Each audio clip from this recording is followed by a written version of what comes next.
शिवाजी महाराज की लोकनेते भारत नाना बालकेंचा लोकनेते भारत नाना बालकेंचा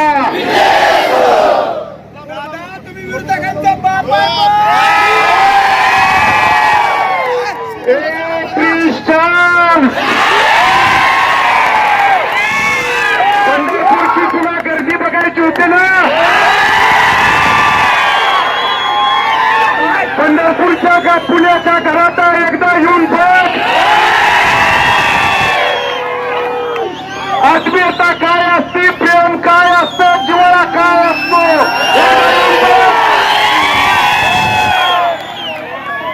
माझा बाप तू निवडणुकीत काढला आज तुला रात्रभर माझा बाप झोपेत दिसेल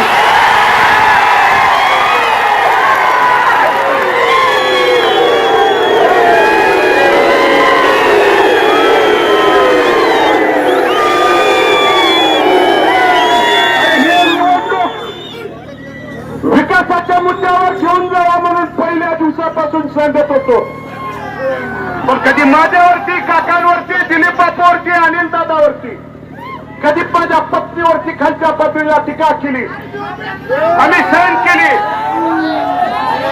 पण हयात नसताना माझ्या वडिलांच्या वरती टीका करत असताना तू तुझी नैतिकता जरी सोडली असेल तर आम्ही नैतिकता सोडली नाही आणि त्या दिवशी सांगितलं होतं बसलो या दाढीचा आणि टोपीचा हाबडा तुला ह्या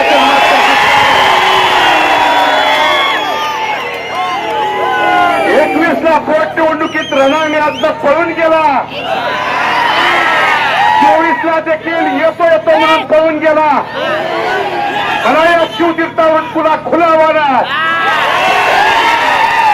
2025 4 वर्ष तुझ्याकडे तू तुझ्या बाप दात्याची खरी औलाद असेल तर 19ला निघून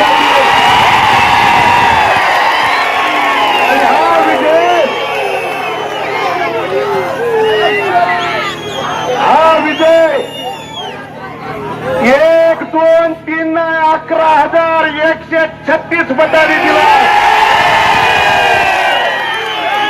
आणि म्हणून बंधूंनो मला तुम्हाला सन्मानपूर्वक आवर्जून सांगायचं आहे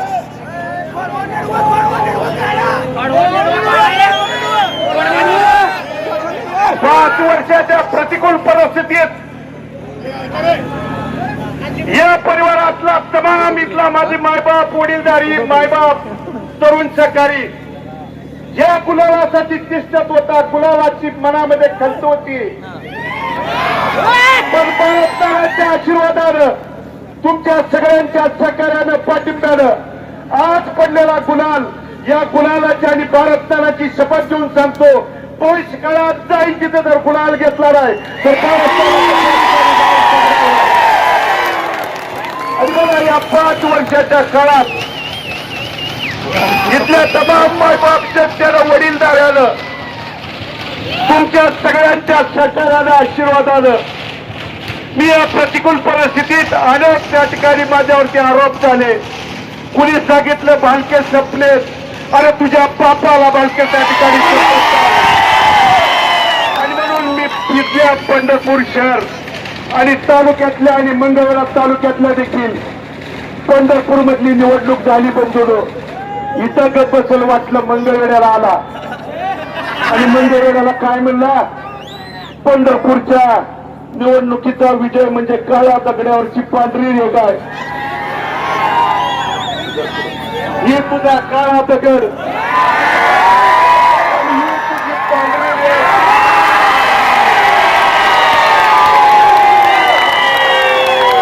नुसत्या पंढरपूरचा गुलाल नाही तर मंगळवेढचा गुलाल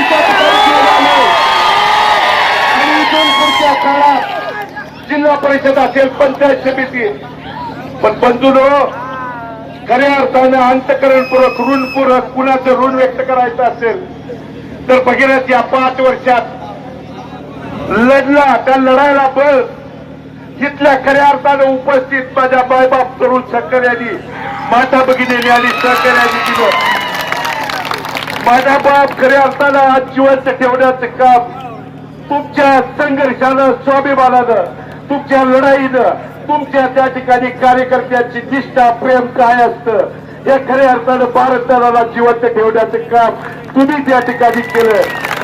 त्यामुळे तुमच्या अंतकरणात, तुमच्या त्या ठिकाणी त्या केलेल्या कामात भगीरथ बालके आणि बालके कुटुंब कधी त्या ठिकाणी उतरा येऊ शकत नाही. पण या पुढच्या प्रिन्सला आणि त्याच्या बगल बच्च्याला सांगणार 11,000 अधिक मताधिक्य पंढरपूर शहरातल्या मायबावल्यांनी मायबाप जनतेने दिलंय. इथून पुढे तर त्या ठिकाणी सूडबुद्धीचं राजकारण करायचं बंद कर. कारण बंधूंनो, इलेक्शन मध्ये त्या ठिकाणी सरकार माझा म्हणून हाताशी धरून एक गुन्हा केला, दुसरा त्या ठिकाणी केला. काल परवा तुम्हाला सांगायचा आहे, प्रिन्स चार्जच्या घरातल्यानी माझ्यावरती 3रा गुन्हा दाखल केलाय. काय केला? यांची त्या ठिकाणी मी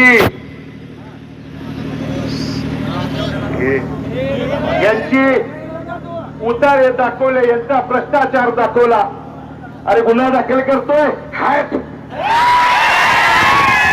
आणि उद्यापासून तुझ्या या 40 वर्षाचा पापाचा घडा पंढरपूर शहरातल्या तमाम मायबाप जनतेला पुराव्यानिशी जसं त्या ठिकाणी शिवतीर्थावरून दाखवलं.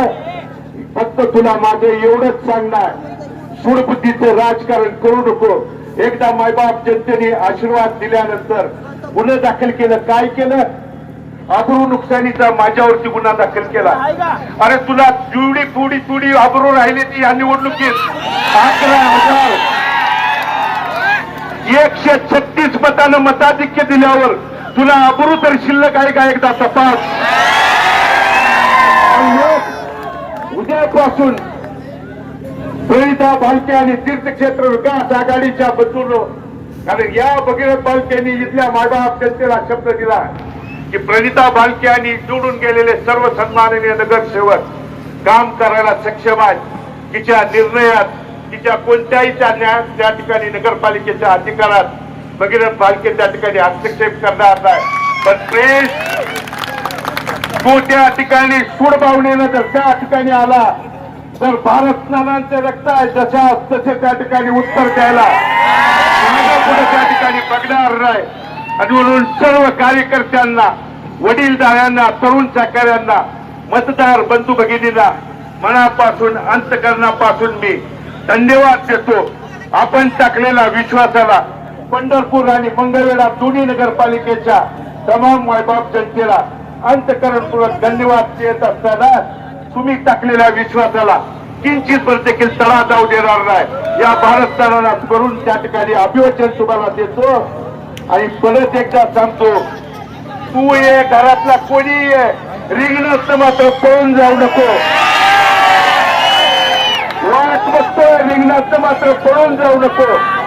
तू या ठिकाणी मग खोडवं निडवं कोणी येऊ दे.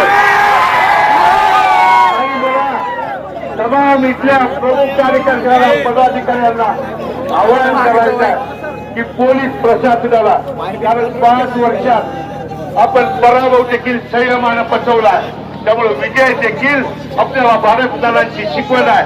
संयमानं, शांततेत त्या ठिकाणी घेऊया. आणि तुम्ही बरेच त्या ठिकाणी म्हणत होता दंड ठोकता. अरे दंड यासाठी आहे, दंड यासाठी ठेवलाय, त्याला रिंगणात तर येऊ द्या.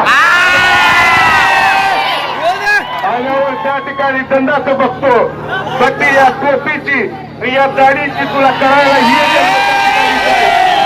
या निमित्ताने सांगतो. आणि तरुण सहकाऱ्यांना, वडीलधाऱ्यांना, प्रमुख पदाधिकाऱ्यांना हे नम्र आवाहन आणि विनंती करतो की आपण पराभव देखील शांततेत पचवलेत, आपण विजय देखील शांततेत, सन्मानात त्या ठिकाणी पोचवून इथल्या कुठल्या माता भगिनींना, वडीलधाऱ्यांना कोणत्याही प्रकारचा त्रास न होऊ देता ग्रामीण भागातून आलेल्या आपल्या घरापर्यंत शांततेत, संयमानं त्या ठिकाणी जाऊया. आणि इथून पुढचा गुलाल जिल्हा परिषद, पंचायत समिती काय असू द्या, आपणाच असेल एवढं या निमित्तानं सांगतो. सर्वांची रजा घेतो. धन्यवाद.